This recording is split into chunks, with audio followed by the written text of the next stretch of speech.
Hey guys, it's Julian. Today I'm going to be talking to you about how to make a full minimal tech house track. We're going to be talking about that solid groove style, sort of like Pawsa, Prok and Fitch, Bibi style.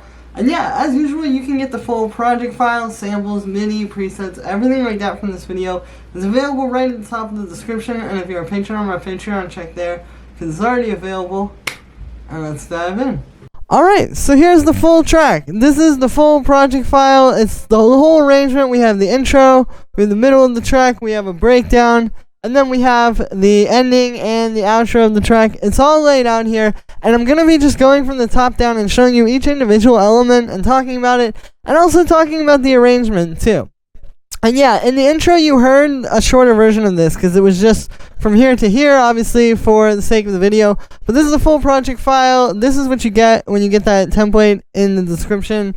And yeah, so the first thing up here would be the low end, which sounds like this.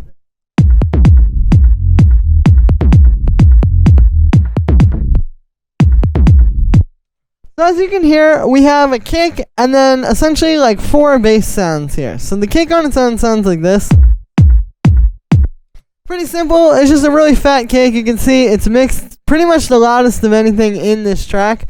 And we don't actually really have any processing on it because it's just a really fat, nice punchy 909 kick. And you're really not going to need a whole lot else. Like, you know, if you're having to do too much saturation and compression and kind of pushing your kick like that, chances are you need to go back and work on the original sound. Like if you just start with a really high quality sound, it's just about letting that kick come through and sort of sit on top of the mix rather than, you know, adding so much extra stuff to it.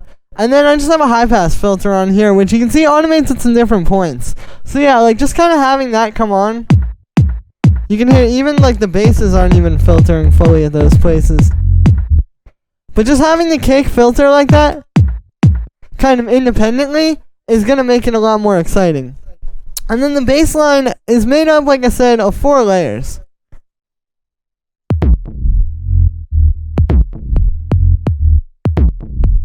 So essentially it's these 4 layers that create one groove. And that's a big thing with this style, is having like a more interesting bass line than just like, you know, because it's going to be very simple. It's usually like only 1 or 2 or 3 notes. So if you just choose like, you know, one bass sound and then try to play the whole bass line on that, it's going to be a little bit flat. But if you can create a groove through these different bass sounds playing together like this, you know, like how it's like, you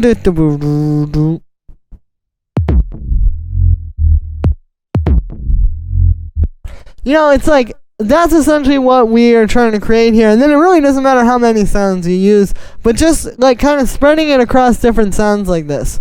So the first one is just this tom bass, which if I play with the kick you can hear. So that's just a really simple little tom bass. And then we have this kick bass, which you can hear that. Just plays that one stab. And then we have this Foley bass, which is actually made using like a Foley field sound. That just had like this cool low end to it. So then we put that with the other basses. And you can see how these are starting to create the groove. And then the last layer down here is just this bass synth, which just plays just D sharp and then it slides up to D sharp an octave up. And then this one is just a simple FM sound. You can see it's 3 sine waves. The second one's down an octave. And then the main thing here is you can see it's monophonic. And then we're using the glide to make it like have that boom boom kind of thing happening. And then I also have that going through a low pass filter. And then we just have some drum bus and a bit of EQ on that to cut out a little bit of room for the kick. And then on the group of all those basses, you can see we just have a bit more EQ actually, doing kind of a similar thing to what you saw on the bass synth, just cutting some room out for the kick. I have this all being sidechained to the kick as well, even though it doesn't all play like right at the same time as the kick. Having these sidechain just kind of makes it fit in with the whole track a lot better. Then we just have a utility converting them to mono, because usually you don't want your basses to be in stereo. So I like to just do that to make sure that there's not going to be any weird stereo stuff happening. And then finally we have a high pass filter. And again, you'll notice this is high passing at different times than the kick does. So it's a small detail, but it's just that little thing that's gonna make a big difference. Like just having like, you know, here for example, the kick's high passing, but the basses aren't. Over the course of the whole track, that's just gonna make it a lot more exciting, because it's less rigid and less predictable. And yeah, so that's the low end. So that's how I'd recommend starting your track. Start with like a nice low end groove, like what you saw was happening with that. But then after that, we have the percussion, which altogether sounds like this. Well, actually, altogether it sounds like this.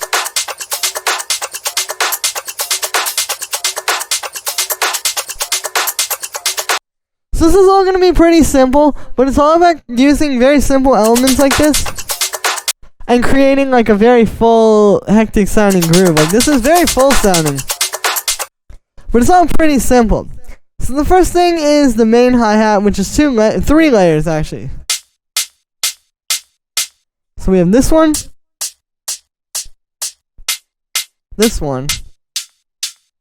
and then this one. You can hear they all 3 do different things.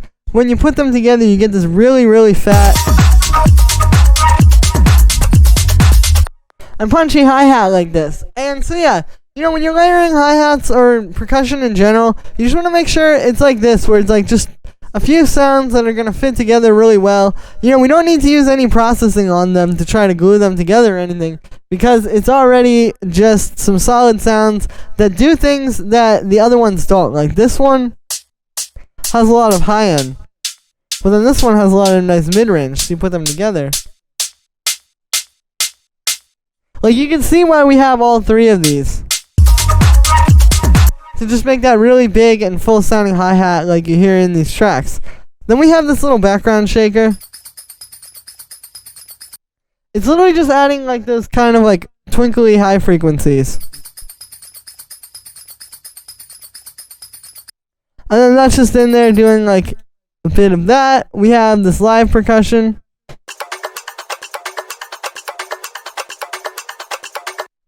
So yeah, something a bit more like organic. It's usually going to blend in there really nicely. We have this shaker.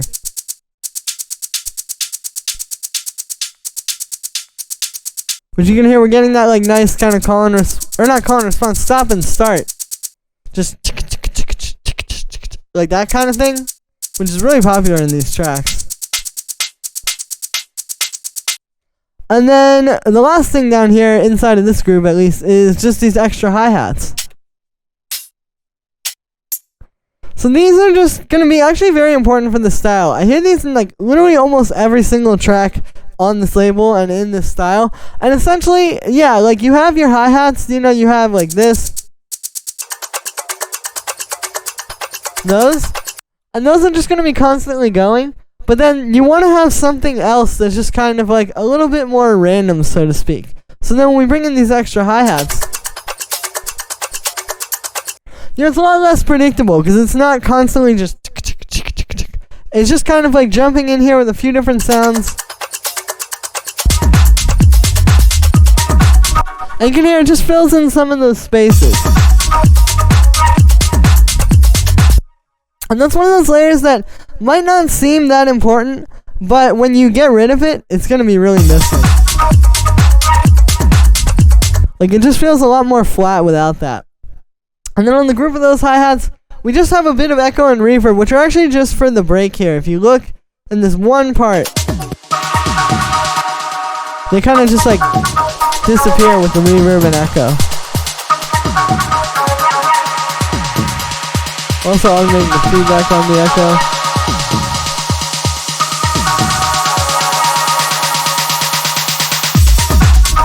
And then it goes away right when that drop comes. So yeah, having that reverb automation, you know, can be a nice way to kind of make those disappear in the break. And then we just have the clap, you know, just a nice punchy clap. And then we move down to the melodic stuff, which is only going to be really like 2 or 3 of these in any track, like in this style. Like the way you want to start this is pretty much the order we're doing in this video, where really it's about setting up that nice kick and bass and then percussion groove, and then these melodic elements,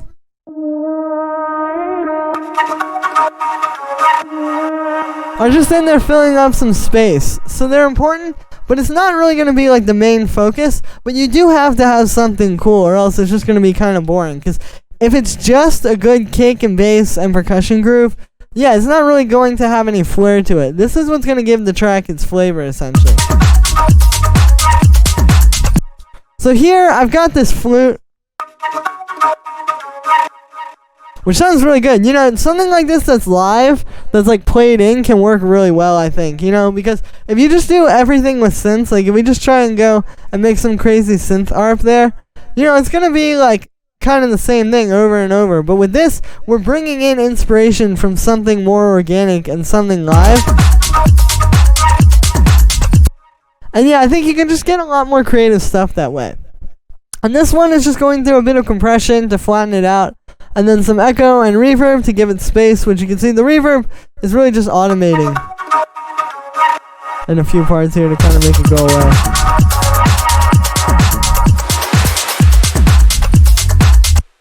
And like here in this little mini break. We also have this low pass filter, which just brings it in and out throughout the track. And then it's being sidechained to the kick. And then the last thing here is I just have this being high pass. And then on the vocal, it's pretty similar. So you can see, yeah, this one just kind of bit of echo and reverb. This one, the automation on that echo, you can see is just kind of going into the break here. Kind of makes it disappear, but you can see there's like we're like creating this like long pad.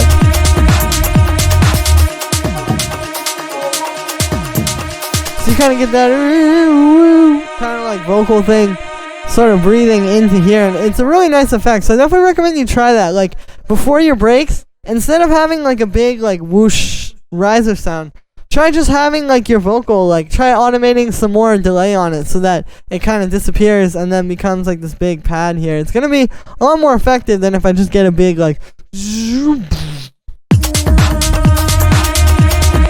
and that's going through some drum bus. And then I have this low pass here. You'll notice this is pretty much always like being filtered in or out in the case of over here.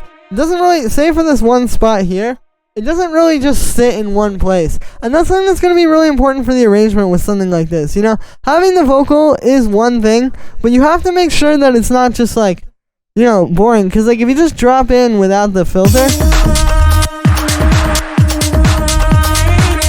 it's like what's really exciting by the time you get over to this part. But if you have it slowly filtering up, you know, it's just that little subtle thing that's going to make the track feel just a lot more exciting and like it's moving a lot more.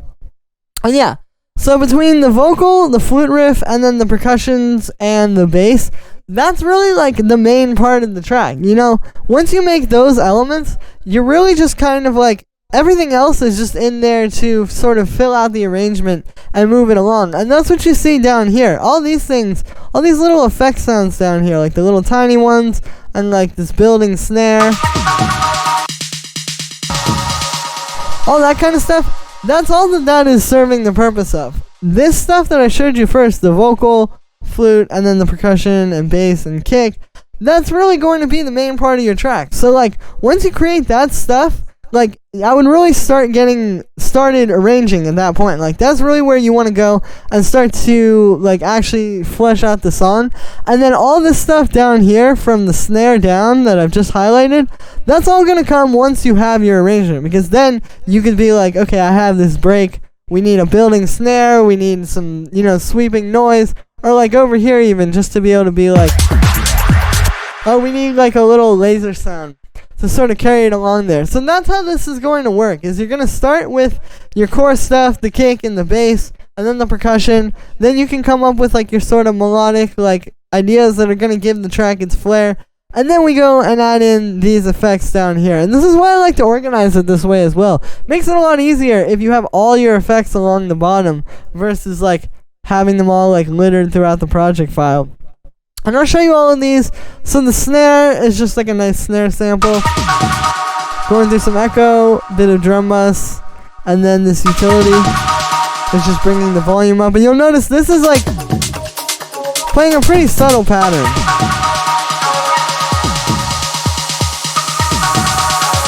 And then finally at the end we get the then we have, yeah, so like this little laser sound, you know, just like little background effects.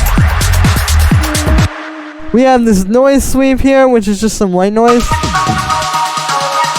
we're automating that bandpass filter to go up, and we have some reverb and a high pass filter.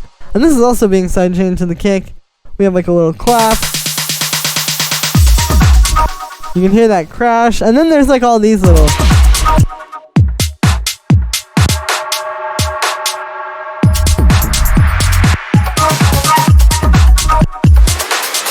Yeah, just little stuff that's going to carry it along. These are what's going to keep it interesting and kind of keep the track fresh, you know? You need these just as much as you need the kick and bass, because if you just have your percussion stuff and the bass line on its own, that's the chord groove, but with just that, it's going to be too flat. It's going to be too boring because, you know, after one bar of hearing that groove, what is there really more to hear?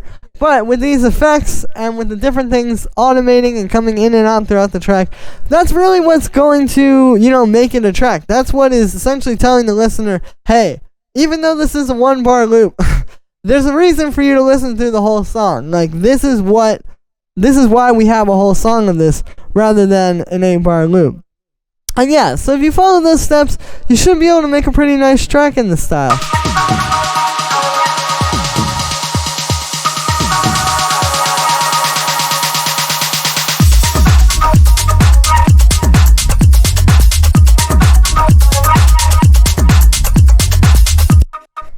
And yeah, so that's going to be it for this one, guys. I hope you enjoyed. As always, make sure to like this video as well as subscribe. And let me know what you think of this video in the comments. Like I said in the beginning, you can get this full, literally the entire track, everything here, the full project files, samples, MIDI, presets, everything you need to make a track in this style that you saw in this video is available right at the top of the description on my Bandcamp. This really helps support me, and plus you get a great template to make tracks with. You know, you can literally just go through and change out like each one of these sounds, but keep the same track arrangement and the same programming and processing and all that, and make your own track and make infinite tracks out of this. You know, I really just wanted to create like a great template of an already professional sounding track in the style that you guys can go through and just really be able to understand what's going on and actually see it in a track in the project file, and not just have an 8-bar loop, but actually have an arranged track in this style that's available as a project that you can get right now to understand what's going on. So yeah, thank you so much everybody, and I will see you tomorrow with another video.